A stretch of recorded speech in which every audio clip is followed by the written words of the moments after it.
變形記公認係卡夫卡最偉大嘅作品，雖然佢對呢個中篇小說從來都唔滿意。變形記嘅情節其實好簡單，因為喺第一句嘅時間入面，變形已經完成。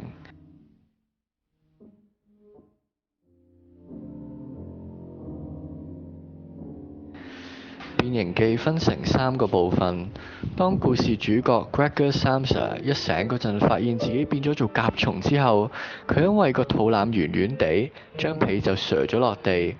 之後佢想瞓返去忘記呢一切，但係因為佢瞓慣咗右邊，而家變咗隻甲蟲之後，轉極都轉唔返嗰邊，所以瞓極都瞓唔返。呢個時候，佢聽到佢上司嚟咗屋企揾佢，想知佢點解遲到，嚇到即刻跌咗落地，嚇親所有人。Gregor 話自己冇事，但係佢已經唔係講緊人類嘅語言。最後 Gregor 終於開到門，佢上司即刻俾佢嚇走，佢老豆之後將佢打返入房。第二部分 Gregor 嘅阿妹慢慢鼓起勇氣照顧佢。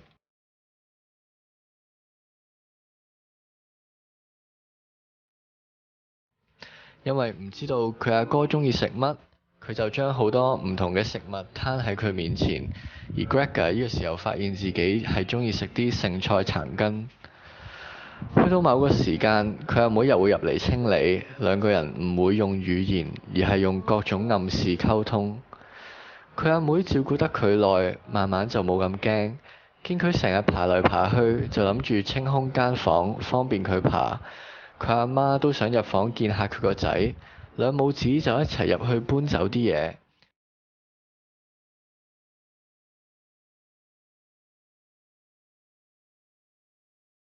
Gregor 一見到自己一幅好心愛嘅女人肖像畫俾人搬走嗰陣，就情不自禁咁撲咗上去，嚇親佢阿媽。然後佢又俾老豆掟蘋果掟返入房。第3部分 Gregor 嘅屋企人慢慢對佢絕望，佢間房亦都俾佢哋當成雜物房。佢哋收咗3個租客。Gregor 因為聽到自己阿妹嘅小提琴聲，又唔小心出咗間房，嚇走埋啲租客。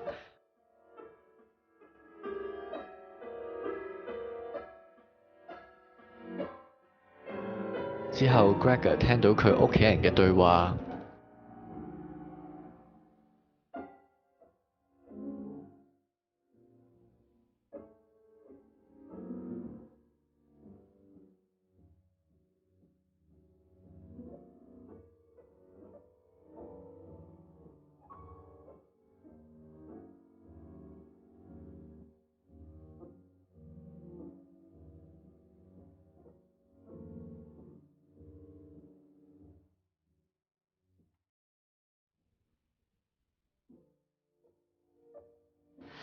但係個故事唔係就咁就完。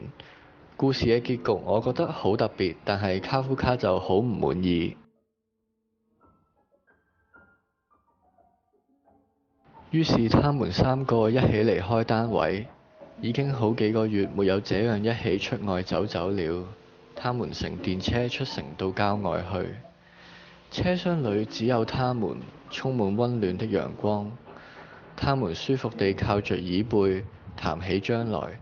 仔細一看，原來也不太壞，因為他們一直沒有真正談過彼此的工作。現在一看，工作都不錯，還很有發展潛力。目前最能改變他們情況的，當然是搬一個家。他們想找個小一些、便宜一些、地址更好也更易於收拾的單位，要比格雷格選的目前這個更加實用。正當他們這樣聊着時，薩姆沙先生和太太逐漸注意到女兒的心情越來越快活。老兩口幾乎同時突然發現，雖然最近女兒經歷了這麼多憂患，臉色蒼白，但是她已經成長為一個身材豐滿的美麗少女了。他們沉默下來，不自然地交換了個會意的眼光。他們心裡打定主意，該快給她找個好女婿了，仿佛是要肯定他們的新夢想和良好意願。到達目的地時，他們的女兒第一個起身，舒展幾下他那充滿青春活力的身體。呢個時候 Gregor 先至算係完全離開咗呢個世界。